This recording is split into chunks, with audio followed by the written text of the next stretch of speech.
Tom Mason, Tom Mason, Tom Mason, Tom Mason, Tom Mason, Tom Mason, Tom Mason, Tom Mason, Tom Mason, Tom Mason. Hello and welcome to the Tom Mason. This is an intro you'll hear 3 or 4 times, and the reason why you'll hear it 3 or 4 times is because it's on 3 or 4 videos. So today's Saturday. This will be edited early morning Sunday. So today I do my local college radio. The college I go to is radio station, and I listen to it when it airs, record it, and then chop it down to just my voice. So and so I learned today in After Effects how to do the audio spectrum.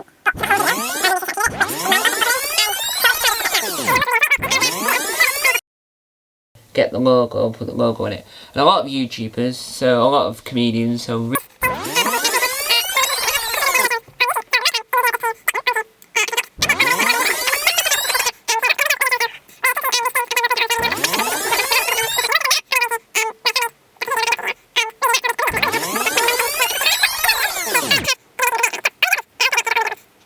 so, onwards and upwards.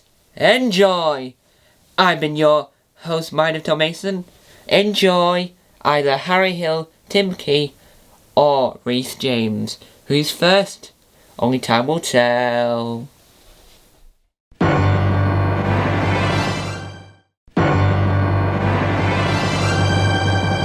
Ladies and gentlemen, Harry Hill and the Family Hill.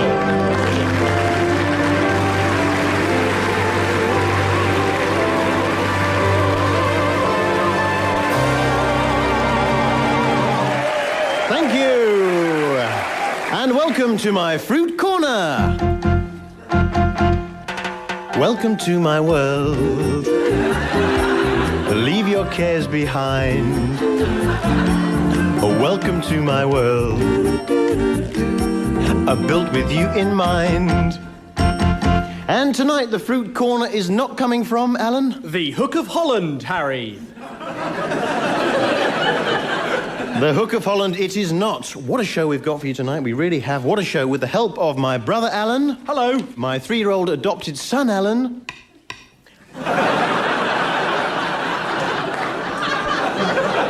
My mother and father, Jan and Tony Hill. Hello there. 82-year-old roving reporter, Nana Hill, and of course some very special guests along the way. I should point out that my mother is a lollipop lady. By that, I mean she's got a very thin body, big round sticky head. Something to do with diabetes, I believe. You know, sometimes I look around me and I think, what a wonderful God. What a wonderful God to make all the tiny little creatures and all the little habitats, all the little places they live in. I look at something like the scampi.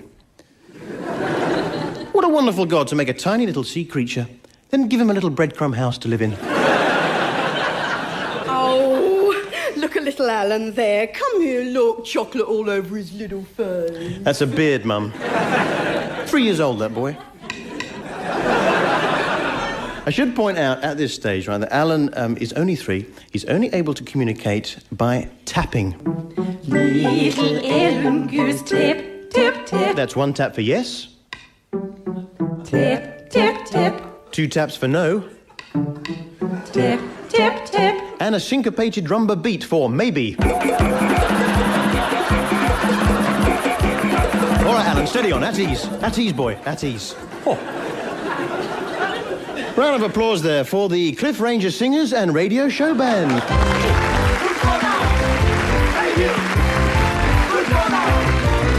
And the theme this week is Dad. Well, Harry, Not you, Evans, Dad. I told you, Mr. Evans, you're not the father. I've always been loyal to Tony. Tony Hill, what's today's theme? The theme this week, Harry, is monks and nuns. Monks and nuns. Yeah, is it me getting old and cynical, or is jumping up and down on the bed not as much fun as it used to be?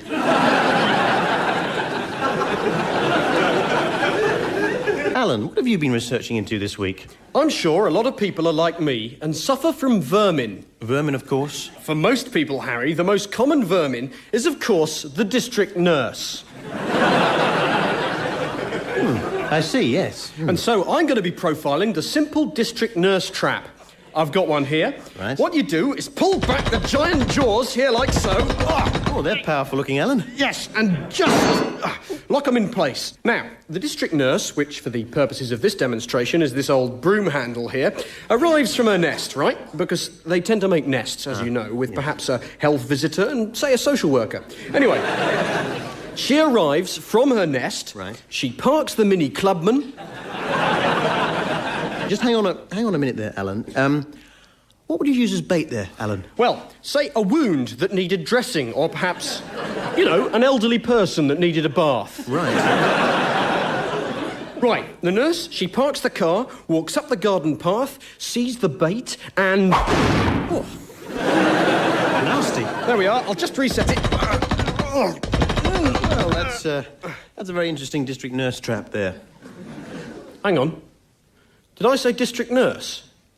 Oh, I'm sorry, I meant mouse. I'm sorry. Mouse. It's the mouse trap. Yeah, well, I did wonder. Yes. Before we do anything more, quick personal message. I've got to make an apology to my sister Caroline, who I upset rather in the week. She wanted me to look after her baby for a couple of weeks while she went on holiday. And you know what it's like, you know, you forget to feed them, don't you? You know, I tried to get her one that looked roughly the same. I gave her some of that per-cup food, the baby bio, you know, that... But anyway, Caroline, I hope the chocolates I sent you in some way compensate for that sad loss. You may also be interested in this week's item on the pitfalls of adoption. It's the Maniac Pony!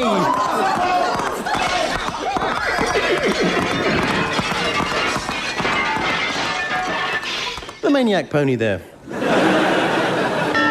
Time for our first monk. Well, Harry, our first monk is Brother Keith Allenby, who way back in 1957 took a vow of silence, became a Trappist monk, and hasn't uttered a single word since. Great, well, Keith, welcome. Thanks, Harry. Oh, damn! Oh, no. No, shame for Keith, who... See, he was, but now he's not. Now... Can I just say something about racism, Harry? Racism, Mr. Evans? Yeah, racism. I've been doing a bit of research on this, and to be honest, I was not at all surprised to find that there is a lot of racism around. Well, there is indeed, yes. Yeah, particularly amongst the wading bird community. A lot of it is directed against the redback shrike, which, as you know... Shut it, Evans. Which, as you know, Tony Hill, is a wading bird. They come over here, they eat our worms... Oh, he's off again. Steal our nesting material... They've got scaly legs. Oh, leave it, Evans. Brightly coloured droppings that stain fabric, scaly legs, steal our nesting material. They march around like they own the place. They lay their eggs Yes, in trees. lay their eggs in trees. They steal our women. Oh, steady on, Evans. What's wrong with a nice British bird, eh? A nice British bird like the seagull. The great British seagull with its white and grey feathers. Its wide wingspan, its little yellow beak sticking out the front, its tail feathers sticking out the back, and its catchy squawk. The seagull, symbol of the great British tradition of catching fish in our beaks. That's all I wanted to say about racism, Harry. Oh, a very interesting item on racism there from Miss Janet Hill. What have you been up to this week? Well, I started up a small tuna and marlin farming business off the coast of Portugal. You didn't tell me that, Janet. I can't tell you everything, Tony. Wednesday morning it was. I went over to check on my craft.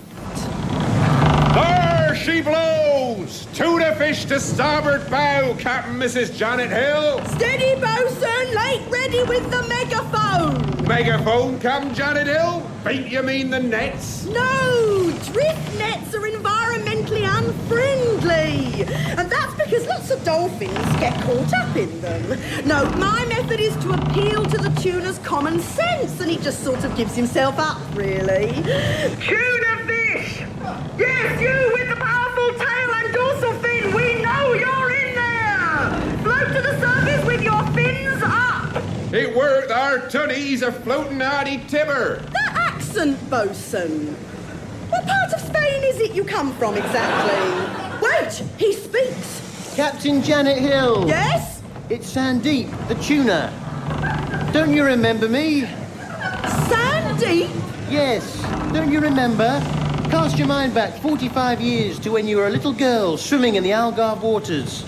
Your little legs became snagged in some seaweed, and I saved your life by biting through the tendrils. No, you didn't. Oh, well, it was worth a try. Go on then, hoist me aboard. Honestly, I prefer the drift nets. At least with them, a couple of the bloody dolphins would get it.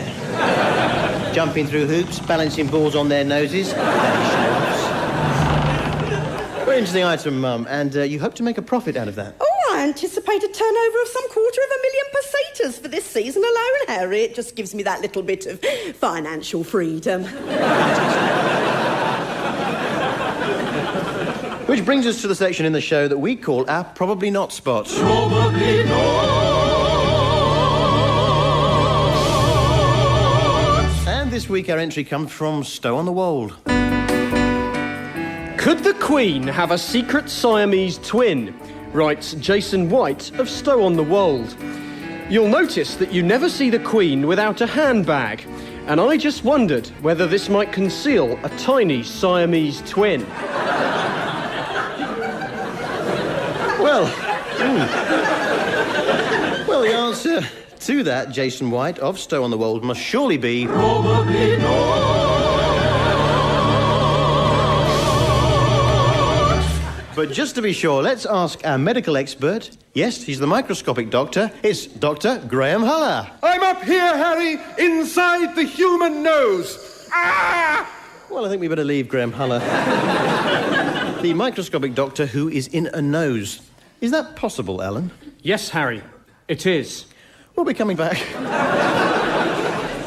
We'll be coming back to him a bit later on. Well, look, if the Queen does have a secret Siamese twin, and you're listening, Queen 2, do give us a call. Well, who's just wheeled herself back into the studio? None other than 82-year-old Nana Hill. Nana's here.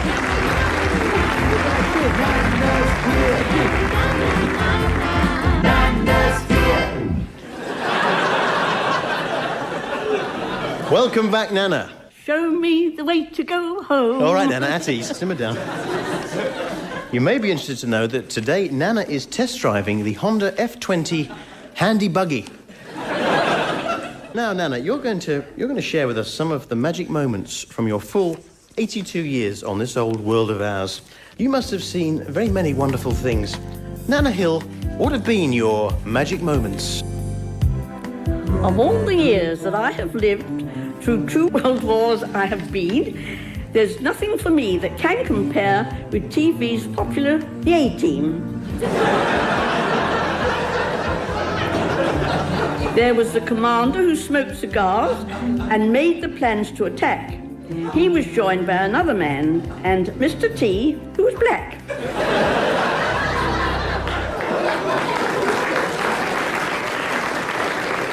One of Nana Hill's magic moments there from her 82 years. Well, you know, I went into a restaurant the other day called The Taste of the Raj, and I walked in, and the waiter hit me with a stick, and...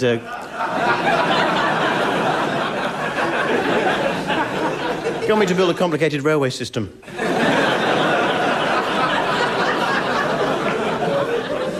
Right, well, what happens when a nun hangs up her habit, picks up a guitar and starts to sing? We're about to find out as we join Joni, the singing nun.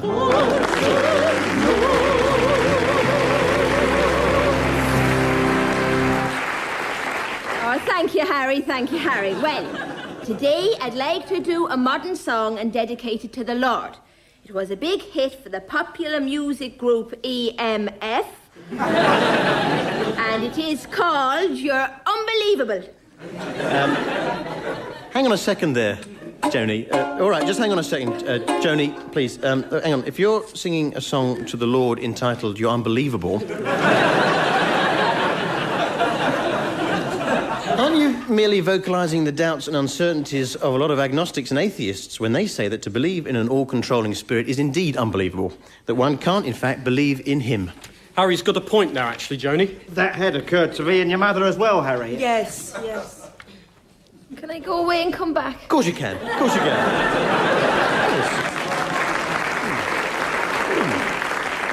Jenny the singing nun there, she'll be coming back a little bit later on. Now, many of you who know me will know about my own struggle to adopt little Alan here. Now, the doctor actually told me that I'm unable to have children.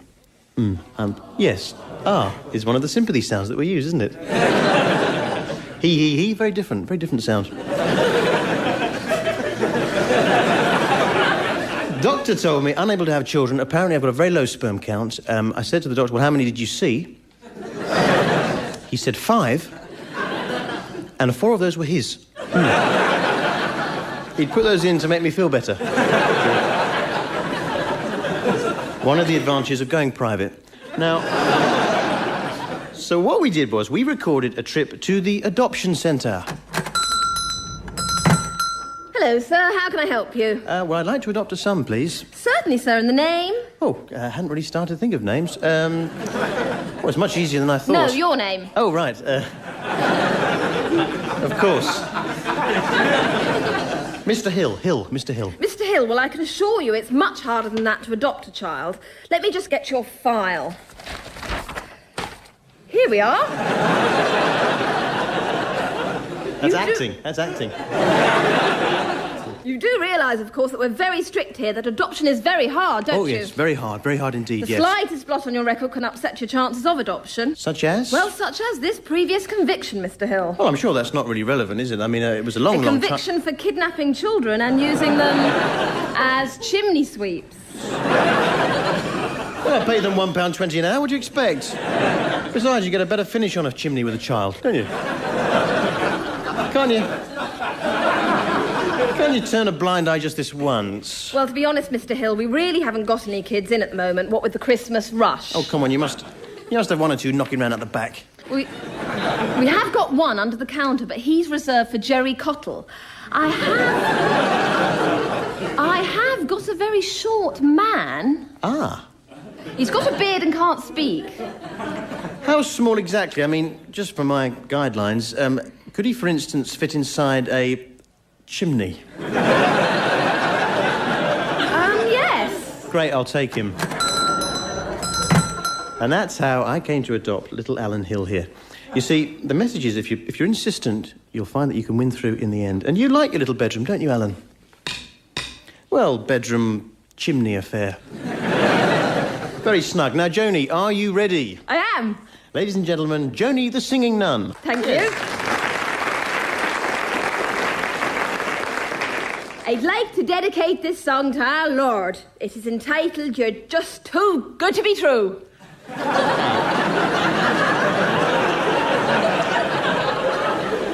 Jenny, can I just have a word quickly? Can I go away and come back? Of course you can. Yes. Now, Dad, I think you're going to tell us what you've been looking into this week. Yes. This week I have been researching arches and trellises. This should be good. 1, 2, 3, 4. Yo. Arches and trellises. Massive respect. The so-called rustic arch is an unsatisfactory object unless skillfully fashioned from carefully selected pieces. Wicked. There are many possible and sightly designs for which ordinary battens and...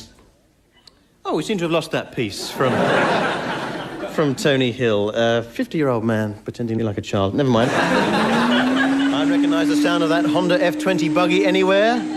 It's Nana Hill. Nana's here.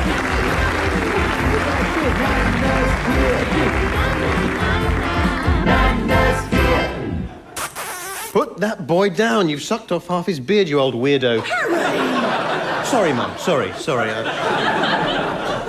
Tell me, Nana, what have you been up to, then?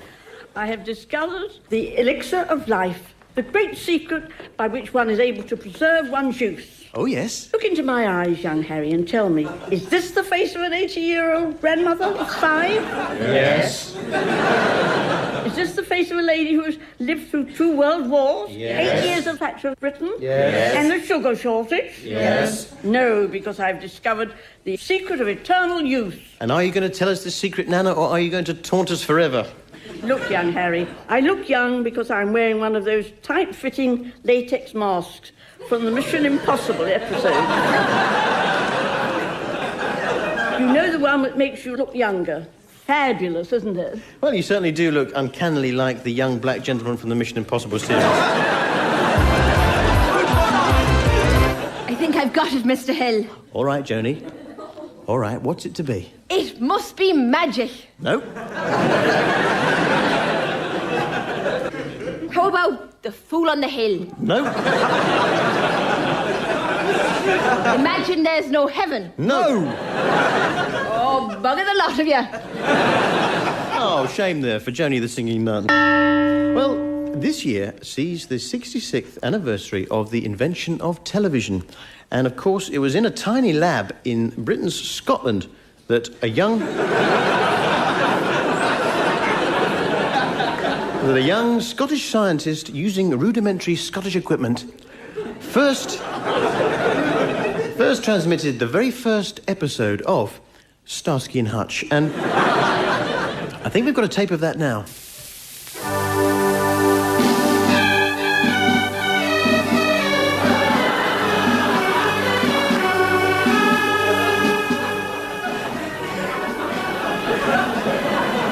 I see, Starsky.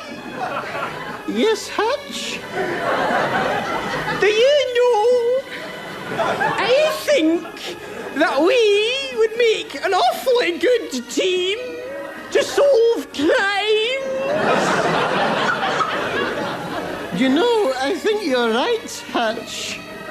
Let's go and see Mr. Huggy Bear for a tip. Yes, I think we should go pay a visit to Mr. Bear.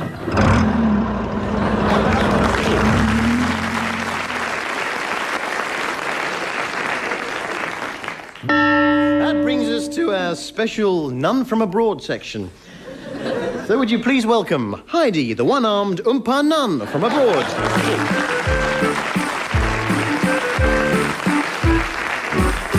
Welcome, Heidi. Guten Tag. Heidi says, hello. Now, Heidi, you are the hit of the Bavarian beer houses with your amazing slapping routines and one-man band. But you're an Oompa Nun with a difference, aren't you? Ja. Heidi says, yes.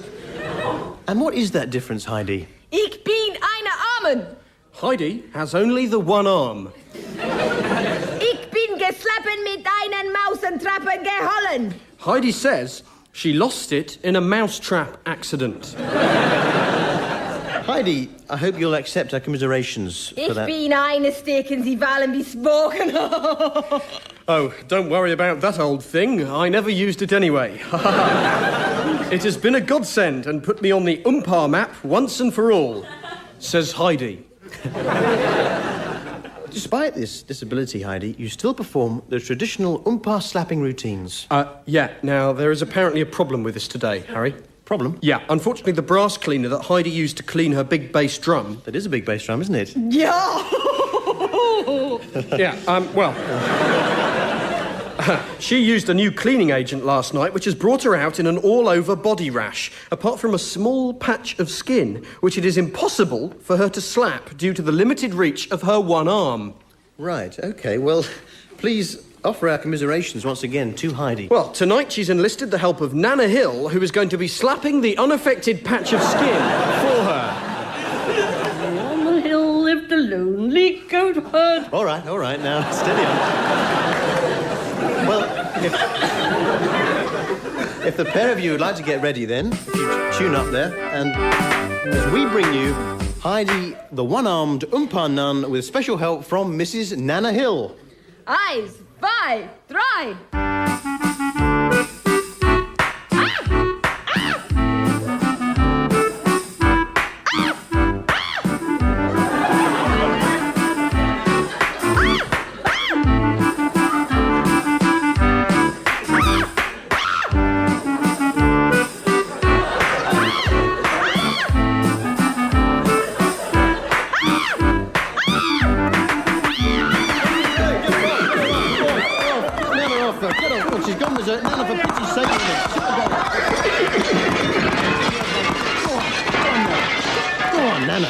Nana, back in your buggy. I like nuns. In your buggy!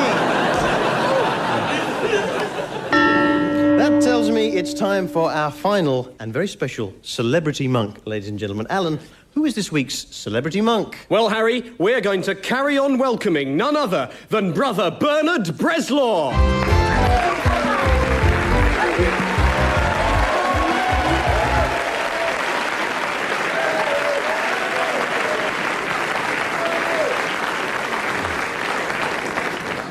Bernard, welcome. Hello, Harry. Big fan, by the way. Please, Bernard, please. Thanks for coming along. Nana, get your lips off Bernard Breslaw. Sorry about that, Bernard. Oh, she's got quite a powerful suck, Harry. Yeah. So...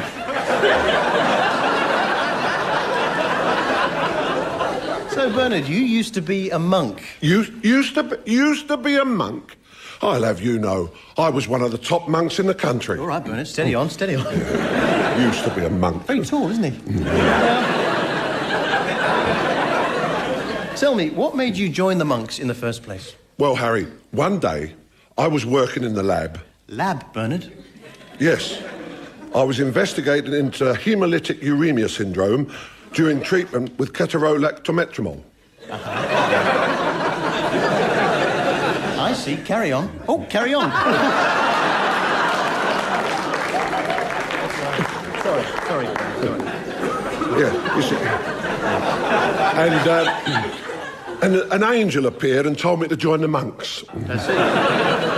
I see. Now, Bernard, you're obviously very well known for your work in blind clinical and laboratory studies of hypoglycemia with human and porcine insulin in diabetic patients reporting hypoglycemia unawareness after transferring to human insulin. Yes. But you also made some carry-on films, didn't you? Well, I made one or two, I think. Yes, now you come to mention it, yes. But I understand you never made the carry-on film you really wanted to make, did you? You're referring to Carry On Monk? Yes. Well, that was my pet project, but the rest of the cast, particularly Laurence Olivier, wouldn't let me do it. But you wrote the script and everything? Yeah, that's right, Harry, and I brought it with me. I wonder whether we could do it. I'm not sure about that, no. Oh, please, go on. We've got a lot of other things to do. Please, Harry, please. Oh, go on then, all right. Oh, I can't believe it. Oh, it's right, fantastic news. Steady, Bernard. Come on, simmer down. Now, with your permission, Harry, I thought I'd cast Mrs. Hill as Barbara Windsor. Oh, lovely, yes. I thought you, Alan, not you, Alan. Yeah? You could read Kenneth Williams. Great, right. Tony Hill, you could do Sid. I'll have a go, Bernard. Mr. Evans, Kenneth Connor. Cheers, and Bernie. Harry, have a bash at Charles Hawtrey. Righto then. Bernard, just be yourself. Oh. OK then, here we go with the lost script of Carry On Monk.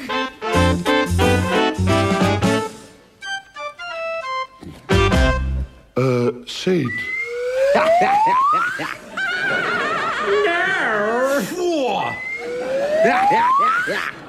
Well, I only asked.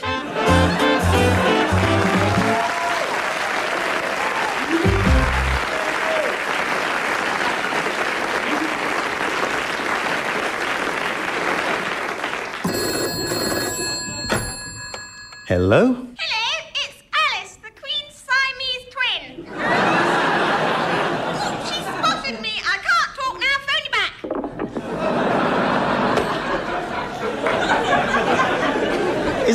Is that possible, Alan? Yes, Harry, it is. Good night.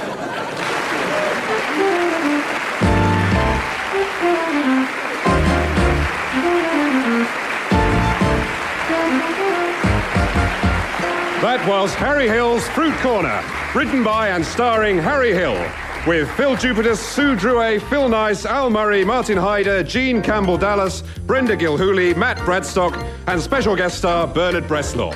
Music was by Cliff Ranger, and the show was produced by Jon Magnuson.